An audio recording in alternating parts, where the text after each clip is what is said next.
सबसे बड़ी मजबूरी तो ट्रांसजेंडर होना ही रहता है ना सर, यही सबसे बड़ी मजबूरी है सर। आपके समाज का नियम बनाया हुआ ना, क्योंकि आप पुरुष हैं, पुरुष के लिए कभी रिग्रेट फील करते हैं क्या? पुरुष हैं, नहीं करते ना। महिलाएं कभी रिग्रेट फील करती हैं अपनी आइडेंटिटी को लेकर, मैं महिलाएं हूँ, लेकिन एक क्यों नहीं करती हूँ? करना पड़ा ना सर। अभी I am proud on my self.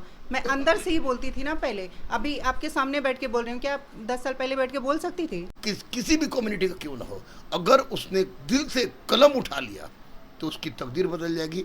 नक्सलवाद, उग्रवाद, संप्रदायवाद, हर तरह का वाद समाप्त हो जाएगा। केवल एक वाद की जरूरत है, कलमवाद, कलमवाद, कलमवाद। मधु का रिजल्ट हमारे लिए सबसे ऊपर है।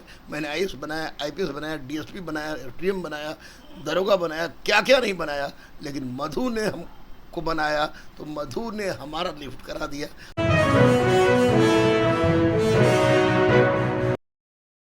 नमस्कार, मैं हूं विपुल और आप देख रहे हैं डेमोक्रेसी एक्सप्रेस। हम राजधानी पटना के रहमान सर के कोचिंग क्लास में हैं। हमारे साथ मधु कश्यप हैं। मधु कश्यप आजकल खूब चर्चा में हैं, इसलिए क्योंकि ये पहली ट्रांस वुमेन है जिन्होंने दरोगा का एग्ज़ाम क्वालिफाई किया है और ये दरोगा बनने वाली हैं। हमारे साथ खुद रहमान सर भी हैं। इन लोगों से हम बातचीत करेंगे, लेकिन शुरुआत करते हैं सबसे पहले मधु कश्यप से, जिन्होंने ये इतिहास रच दिया है और भारत की वो पहली ट्रांस वुमेन बन गई हैं जिन्होंने इस एग्ज़ाम को क्वालिफाई किया है। मधु, सबसे पहले तो हमारी तरफ से बहुत बहुत बधाई। और मेरा पहला सवाल ये है कि जब आपका रिजल्ट आया, तो सबसे पहले जो फीलिंग आपके मन में आई और ये बात आपने सबसे पहले किसे शेयर की, आप हमें वो बताइए। जब रिजल्ट आया तो मेरे को सर ही पहले बोले, गुरु रहमान सर ही मुझे कॉल किए थे। मैं घर में कुछ मतलब अपने रूम में थी, तो मैं यहाँ इनसे सुनने के बाद सबसे पहले अपनी मम्मी को बोली। और मम्मी मेरी मतलब बहुत भावुक हुई। मैं भी उस टाइम में रो ही रही थी, लेकिन वो खुशी भी था, खुशी का आंसू था सर। तो मैं पहले तो मतलब अपने सामने सरस्वती मैया था, उनको ढेर सारा धन्यवाद बोली। और फिर मम्मी को कॉल करके बोली कि मम्मी मेरा मतलब फाइनल सिलेक्शन हो गया दरोगा में। तो मम्मी रोने लगी, फिर बहुत खुश हुई, फिर हमको ढेर सारा और आशीर्वाद दी मम्मी। एक बड़ी कामयाबी है आपके लिए, आपके कम्युनिटी के लिए भी, और रहमान सर के लिए तो है ही। रहमान सर कितने खुश नज़र आ रहे हैं, हम देख सकते हैं।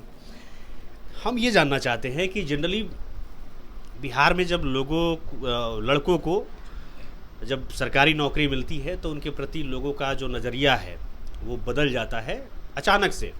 बातचीत करने का लहजा भी बदल जाता है, और आप जिस कम्युनिटी से आती हैं उसको लेकर के जो छवि है लोगों के दिमाग में वो बहुत अच्छी नहीं है। मैं क्लियर बोल रहा हूँ, लोगों के दिमाग में एक दूसरे तरह की छवि बनती है जब हम ट्रांसजेंडर का नाम लेते हैं। तो क्या कुछ बदला है? जब रिजल्ट आया आपका, तो उससे ठीक पहले क्या स्थिति थी और अभी आप क्या महसूस कर रही हैं? वो फील करने वाली चीज़ है, वो आप शेयर करिए। जी, उससे पहले तो मतलब यही था कि यार ये ट्रांसजेंडर है, मतलब ट्रांसजेंडर किन्नर और ये सब तो क्या है, ये सब का कोई वैल्यू है क्या? मतलब ऐसे सोच था, हमारे गांव वाले का भी सोच था, हमारे मतलब जो दोस्त हैं पर्सनल, वो उनका भी सोच था। एक अंकल थे, वो हैं अभी, और वो हमेशा मुझे डांटते थे क्योंकि मैं तो ट्रांसजेंडर थी और ट्रांसजेंडर हूँ।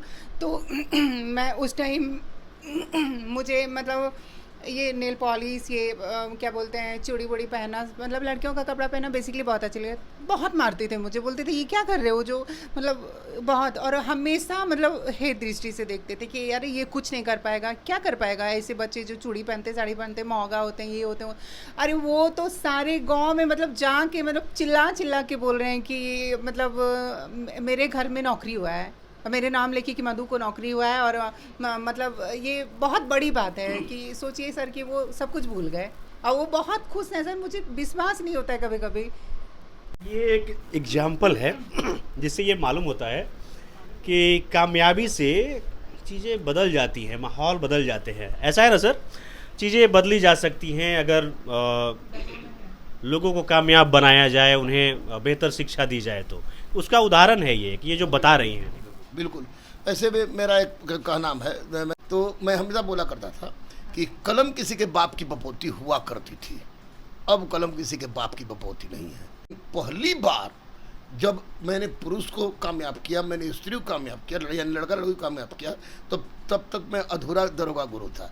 लेकिन मंगलवार को जो रिजल्ट आया और उसमें मेरी बेटी मधु कश्यप दरोगा बनी, रोनित झा दरोगा बना, बंटी दरोगा बना, तो मुझे लग गया कि नहीं, अब मैं पूर्णतः दरोगा गुरु हो गया, क्योंकि अब समाज का कोई ऐसा व्यक्ति नहीं बचा जो कि जिन्होंने कलम के बल पर इतिहास नहीं रचा हो। एक बात मैं स्पष्ट रूप से आपके चैनल से बोलना चाहूँगा, एक चैनल का नाम सुन के मैं बहुत खुश हूँ, डेमोक्रेसी एक्सप्रेस की। डेमोक्रेसी एक्सप्रेस, अगर सच में डेमोक्रेसी एक्सप्रेस आ जाए तो पूरी भारत तकदीर बदल जाएगी। क्योंकि अगर आज कितना भी आदमी मुसीबत में हो, मुसीबत ज़्यादा क्यों ना हो, किसी भी कम्युनिटी का क्यों ना हो, अगर उसने दिल से कलम उठा लिया तो उसकी तकदीर बदल जाएगी। नक्सलवाद, उग्रवाद, संप्रदायवाद, हर तरह का वाद समाप्त हो जाएगा। केवल एक वाद की जरूरत है, कलमवाद, कलमवाद, कलमवाद। आपको ये कब ख्याल आया कि, या कैसे ख्याल आया कि ट्रांसजेंडर्स के लिए वैसी व्यवस्था रखी जाए कि उनको कोई शुल्क ना चुकाना पड़े आपके यहाँ पढ़ने के लिए? ये ख्याल कैसे आया? देखिए, ये इन लोग की जो एक सेंटर होम चलता है, रेशमा नाम है, तो हमारे पास पहले आई थी अनुप्रिया, ये वर्षा आई थी और लोग आए थे। तो उसके बाद मैं गोपालपुर थाना में बैठा था, वहाँ मेरा स्टूडेंट था, इससे थाना प्रभारी था, तो वहाँ बैठा था। तो उसके बाद वहीं पर मैंने देखा कि एक ट्रांसजेंडर को बुरी तरह लोगों ने मारा है, पूरा ये सब फटा उठा था। तो मैंने अभिषेक से कहा कि आप कम से कम 50-100 ट्रांसजेंडर लोग थाना को घेर लिए, और हम भी बैठा था। तो देखे, और लोग अपना कपड़ा वपड़ा भी लोग उतारने लगा था। तो अभिषेक उठ के भागा, हम बैठो, तुम थानेदार हो, भाग कहाँ रहा है, बैठो। वो बैठा। तो उसके बाद बोले कि इतना बुरा तरह से किसने मारा? तो उस बुरा तरह से उसको केवल और केवल इसलिए मारा दिया गया था कि किसी के यहाँ बच्चा हुआ था और बेचारी चली गई थी। तो मेरे मन में आया कि सरकार सबकी बात करती है, इन लोगों के लिए क्यों नहीं होता है? तो मैंने सोचा कि अगर इन लोगों को मजबूत बनाना है तो कम से कम सिपाही दरोगा बनाओ, जहाँ इसको अधिकार मिला है, इससे वो मजबूत होंगी। क्योंकि मैं जानता हूँ कि लड़का हो, लड़की हो या ट्रांसजेंडर हो, पढ़ने में अगर ये लोग ठान ले तो सबका, तो 2 से 3 हज़ार लड़का एक साथ टेस्ट देता था, और उस टेस्ट में मधु बेटी का नंबर 1 to 50 रहता था। तो ये not on the basis of transgender ये क्वालिफाई की है, ये तो ट्रांसजेंडर ईश्वर को बनाना था, इसने अपनी क्वालिटी पे क्वालिफाई किया है। और इसका नंबर भी जिस स्तर से आया है वो स्तर आपको निश्चित रूप से ट्रांसजेंडर वाला नहीं है, एक ज़बरदस्त नंबर है। मधु, आप यहाँ तक कैसे पहुँची, रहमान सर तक, वो ज़रा सफ़र बताइए। रहमान सर तक तो मैं ये बिरसा के थ्रू ही पहुंची, जो मेरी फ्रेंड थी अभी यहाँ पे उनके थ्रू ही पहुंची, और उनके थ्रू मिली गुरुजी से, और फिर यहाँ पे आके फिर गुरुजी को। गुरुजी कैसे? गुरुजी बहुत अच्छे हैं। मार पड़ी कभी गुरुजी से? डांट पड़ी है बहुत बार, मार नहीं पड़ी। डांट पड़ी है। गुरु का डांट और मार आशीर्वाद होता है सर। तो गुरु, ऐसा क्या गुरु से आप मार नहीं खाए, डांट नहीं पड़े? तो ऐसा हुआ कि रहमान सर से बहुत डर गए हो? हाँ, फर्स्ट टाइम में डर गई थी सर, जब मैं फर्स्ट टाइम में। गुस्से में होता है ना कि रहमान सर कभी पूरा गुस्से में हो गए हैं, उस टाइम बहुत डर गए उनसे? हाँ, कभी कभी हुआ है कि सर, कभी कभी कुछ होता है कि मतलब जैसे मतलब कुछ बातें हो जाती है सर, हाइपर हो जाते हैं, तो फिर बहुत डर लगने लगता है जी। अरे गुरु, आप तो बता रहे थे हाइपर नहीं होते। मैं बता रहा हूँ कि जिस पर मैंने अपनी सारी जुआ खेल दी हो, जैसे 726 प्लस रिजल्ट दरोगा का हुआ है, और उसमें हमको उतनी खुशी नहीं हो रही है, और मैंने जुआ खेल दिया, और कभी जब टेस्ट में गैप हो जाती थी तब मैं हाइपर होता था। और हाइपर का मतलब मैं कहता था कि मारूंगा, बहुत मार होगा तुमको, हाइपर होता था। लेकिन उस बार सबसे बड़ा बात रहा, मारती थी आप? कभी इसी वजह से गुस्सा होते थे। तो यहाँ फिर कैसे आई आप? यहाँ पे आई सर, मतलब 2014 में मैं अपना घर छोड़ के निकल गई, क्योंकि हमारा मतलब देखिए, आप जब मैट्रिक और इंटर में पढ़ते तभी रेगुलर आपको क्लासेस करने पड़ते हैं। जब आप बीए पार्ट 1 और मतलब कुछ मतलब बड़ा, मतलब जैसे ग्रेजुएशन सब करते हैं, डेली कॉलेज आना मैंडेटरी नहीं होता है तभी सर। तो मैं बीए पार्ट 1 में एडमिशन करा के फिर मैं घर से निकल गई, घर छोड़ के फिर मैं दीदी के यहाँ चली गई, क्योंकि थोड़े बच्चे बड़े होते हैं, और जब मतलब ट्रांसजेंडर होते तो बेसिकली उनको हमेशा, उनको तो मतलब वो तो पल खोजते हैं कि आपको अपने हिसाब से वो ज़िंदगी जीना चाहते हैं, क्योंकि ये सबका अधिकार है सर, सब लोग अपने हिसाब से जीते हैं। तो हमारा मन भी, क्योंकि हम जेंडर डिस्फोरिया से सब सफ़र कर रहे होते हैं हम जैसे लोग, तो हमारा माइंड और हमारा सोल दोनों अलग अलग होता है सर। तो हमारे को हमेशा मन में चलता है कि हम उसको कब एक करें, कब हम अपने मर्जी के लायक जीवन जिए। कल हम नेल पॉलिश लगाने का मन है तो वो लगाएं, हमको लिपस्टिक लगाने का मन है तो वो लगाएं, हमको लड़कियों वाला कपड़े पहनने का मन करे तो वो। तो ऐसे घर में तो ये नहीं हो सकता था ना सर। कितनों भी होते हैं तो घर में मम्मी पापा होते हैं, थोड़ा डर भी लगता है। तो मैं निकल गई, सोची अपने मर्ज़ी से ज़िंदगी जीऊँगी, और अपनी मर्ज़ी से ज़िंदगी जीने के चक्कर में मैं घर तो निकल गई, पर लगने लगा कि तभी लगता है ना सर कि कहाँ मैं निकल कुछ गई कर आप? लूँ। मैं अपनी दीदी के यहाँ चली गई, अच्छा।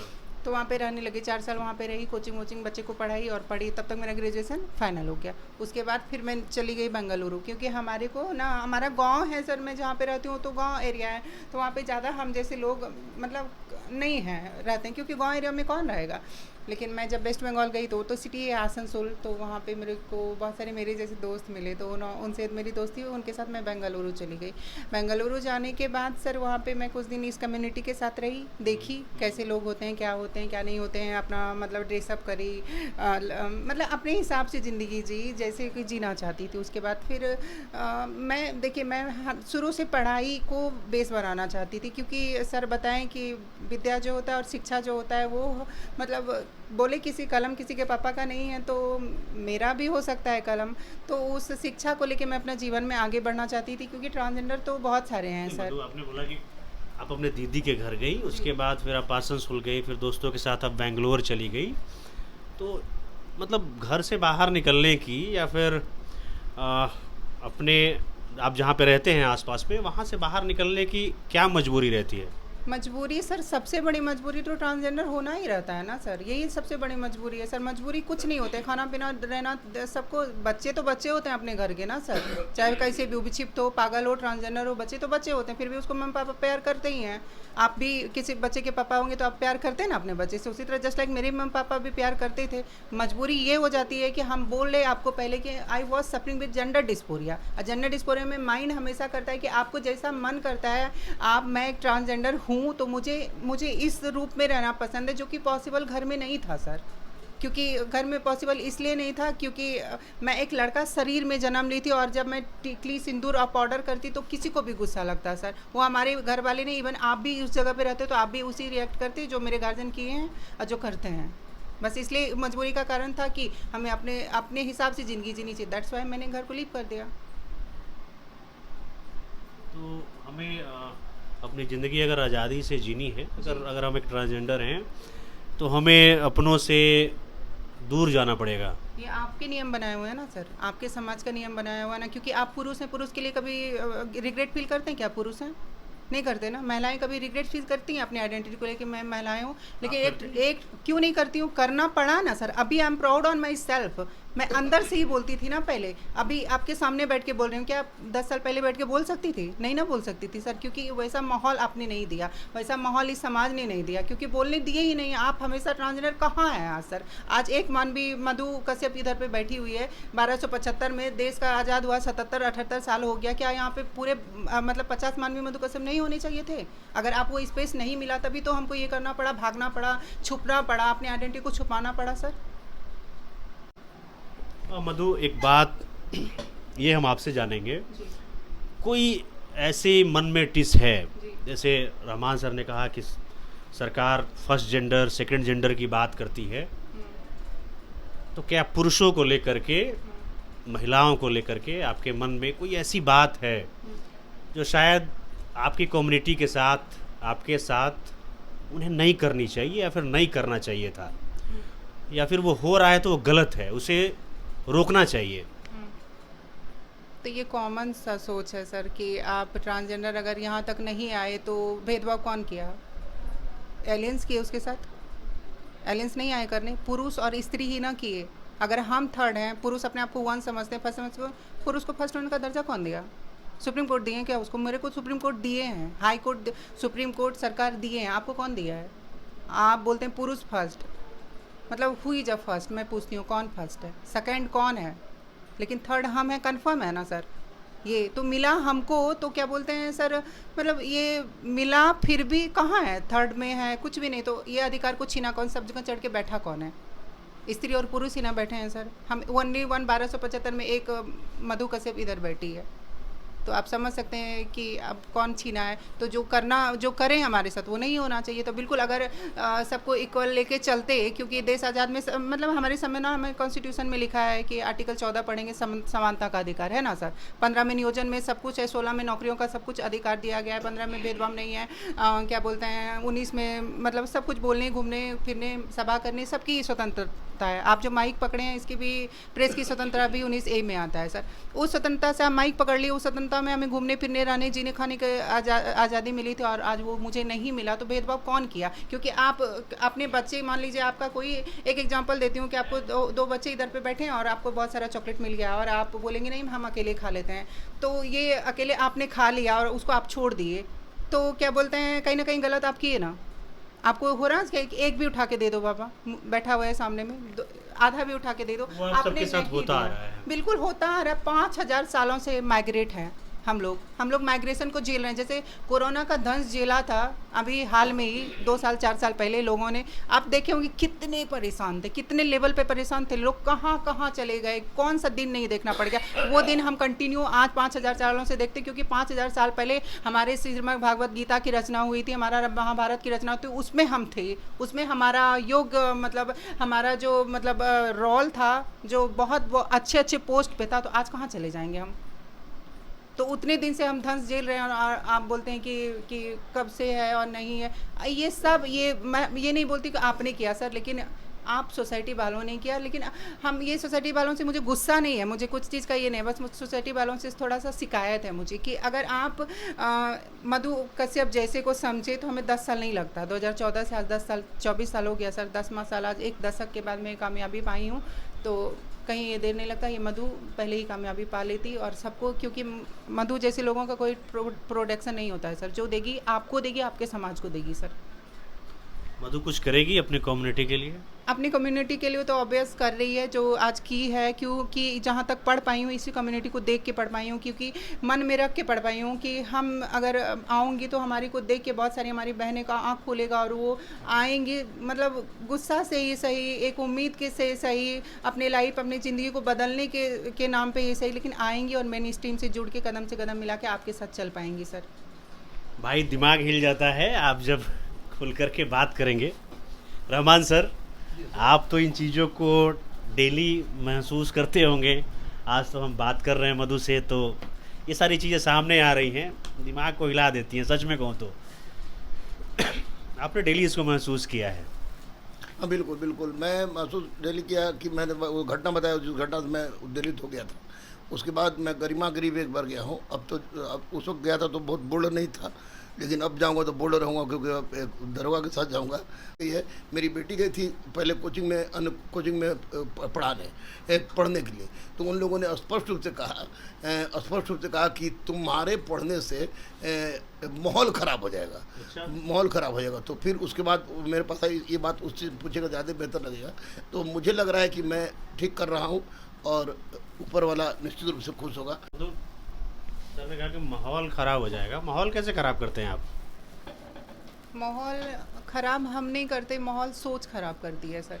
अगर आप बताइए जो मैं बता रही हूँ सर, सोच ख़राब करते हैं। एक शिक्षक हो के जब आप ऐसा सोच सकते हैं तो आप खुद माहौल ख़राब कर रहे हैं ना सर। आपकी सोच पहले आपने सही नहीं करी है, तो आप कैसे एक ट्रांसजेंडर को बैठने दे देंगे? नहीं, कोई ये कैसे तय करता है कि आपकी वजह से माहौल ख़राब हो जाएगा, या फिर आप क्या कुछ करने वाले हैं? कर लेता है। ये अधिकार पहले से आप पुरुष प्रधान समाज को है, स्त्रियों का अधिकार को तय करने का, ट्रांसजेंडर का अधिकार को तय करने का। तो कौन देगा बैठने के लिए? हमारे को कुछ कहीं नहीं मिला, तो वो टीचर भी हमको बोले कि तुम यहाँ आओगी तो माहौल ख़राब हो जाएगा। एक ट्रांसजेंडर हमारे यहाँ किन्नर हमारे यहाँ पढ़ेगा तो हमारे स्टूडेंट क्वेश्चन हमसे करेंगे कि सर आप कैसे बता दीजिए, जो 5000 साल से मतलब जिसको अधिकार नहीं दिया गया उसको आप देने वाले कौन होते हैं, आप बैठाने वाले कौन होते हैं? हमारे स्टूडेंट जब हमारे सवाल जवाब करेंगे तो मैं उनको क्या जवाब दूंगा? मैं तुम्हारे एक ट्रांसजेंडर के लिए क्या आपने मतलब पूरे कोचिंग और पूरे क्लास को दांव पे लगा दूं और इतना बड़ा रिस्क ले लूं? मैं नहीं ले सकूं, तुम जाओ यहाँ से। किस तरह का सवाल हो सकता है? मतलब आपके बैठने से क्लास में आपने पूछा सर पहले कि तुम्हारा सक्सेस से लाइफ पहले कैसी थी अभी कैसी थी। सक्सेस से पहले आप इंटरव्यू लेने आते मेरा? नहीं आते, नहीं ले सकते थे। नहीं ले सकते थे? नहीं, ऐसा तो इसलिए भी नहीं, है ले नहीं क्योंकि सकते इंटरव्यू थे, लेने ये हमेशा रियलिटी है, ये रियलिटी आप नहीं ले सकते थे क्योंकि आपको लेना भी नहीं चाहिए था, क्योंकि मैं दैट टाइम सक्सेस नहीं हुई थी। तो उसी तरह जो मतलब दिखता है ना समाज में सर, आप महिलाओं और पुरुष का दिख रहा है कि वो लोग पढ़ रहे हैं, वो लोग आ रहे हैं, वो लोग नौकरी ले रहे हैं, तो ट्रांसजेंडर कहीं दिख ही नहीं रहे हैं। ट्रांसजेंडर बैगिंग करते दिख रहे हैं, ट्रांसजेंडर ट्रेन में ताली बजाते दिख रहे हैं, तो वो कैसे सोचेंगे कि आप देखिए उनको कि ये पढ़ाई भी कर सकते हैं? तो इसलिए वो सोचेंगे ना कि वो जो एक्टिविटी कर रहा है वो क्लास में भी करेगा एक्टिविटी। तो अपने माइंड को आप सेट करके रखें। वो समाज ये चाहता है कि वो जो कर रहे हैं वो वही करते रहें। बिल्कुल करने दें, अगर नहीं चाहता तो आज मतलब 75 साल बाद हमें ये मौका मिलता सर। आज जब संविधान बना, जब सबके लिए बना, तब भी हम थे, अब भी हम हैं। 5000 साल भी पहले थे, मुगल के टाइम भी हम थे, अंग्रेज के टाइम भी हम थे, क्या बोलते कौन से काल में हम नहीं थे? द्वापर में नहीं थे, त्रेता में नहीं थे, कलयुग में नहीं हैं, सभी में थे।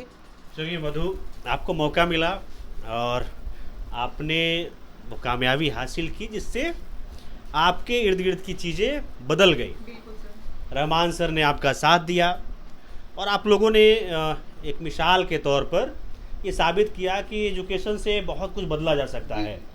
जैसे आपके जीवन में बहुत कुछ बदल गया होगा, आप इन 48 घंटों में 62 घंटों में ये महसूस कर रही होंगी, तो बाकी लोगों के जीवन में भी बहुत कुछ बदला जा सकता है अगर इसको बड़े स्तर पे किया जाए। आप लोग जिस तरह से साथ में मिलकर के काम कर रहे हैं, इसको और आगे बढ़ाया जाए। हम अभी बातचीत कर रहे थे मधु से, जो कि भारत की पहली ट्रांस वुमेन सब इंस्पेक्टर बनी है बिहार पुलिस में, इनका चयन हुआ है। और रहमान सर हमारे साथ थे जिनसे तमाम बातों पर चर्चा हो रही थी। इस कामयाबी को लेकर के हम लगातार बातचीत कर रहे थे। आपको ये बातचीत कैसी लगी आप हमें ज़रूर बताएं। बाकी ऐसे ही वीडियोज़ के लिए आप देखते रहिए डेमोक्रेसी एक्सप्रेस।